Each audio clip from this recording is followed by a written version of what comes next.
आगकू आसुछि भीषण वर्षा पानी रे धोईजिब दशहरा सेपटे बढ़िलाणी बन्या आशंका 5 मास हेला थमुनी वर्षा राज्य रे सक्रिय हो रही मौसुमी वायु जार प्रभाव रे प्रतिदिन हेउछि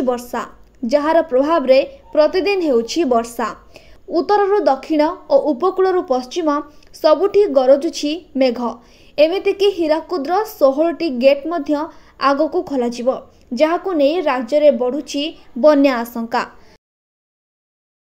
दक्षिण पश्चिम मौसुमी और लघुचाप क्षेत्र प्रभाव रे ओडिशा रे आसंता 4 दिन प्रबल वर्षिब भारतीय पाणीपाग विभाग मध्य एने सजाग करिछि। केंद्रीय बंगोपसागर रे सेप्टेम्बर 25 रे सृष्टि होइछि लघुचाप जहाँ 26 सुधा अवपात रे घनीभूत हेबो। यह सेप्टेम्बर 27 रे दक्षिण ओडिशा और उत्तर आंध्र उपकूल अतिक्रम करिबो। यार प्रभाव रे बढ़ी पारे बन्या एवं पवन संभावना। एथिपाई कोरापुट नवरंगपुर और नुआपड़ा को जारी होइछि ऑरेंज वार्निंग। एही सबु जगार प्रबल रु अति प्रबल वर्षा सह घड़घड़ी हेबा नै आशंका रहिछि। सेहीपरि 30 रु 40 किलोमीटर बेगरे पवन बहिब। मालकानगिरी कंधमाल कलाहांडी रायगड़ा गंजाम गजपति और बालेश्वर को येलो वार्निंग जारी करा जायछि।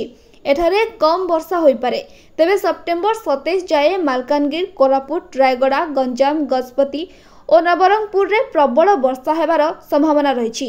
आहुरी मध्य 40 रु 50 किलोमीटर बेगरे पवन बहिब।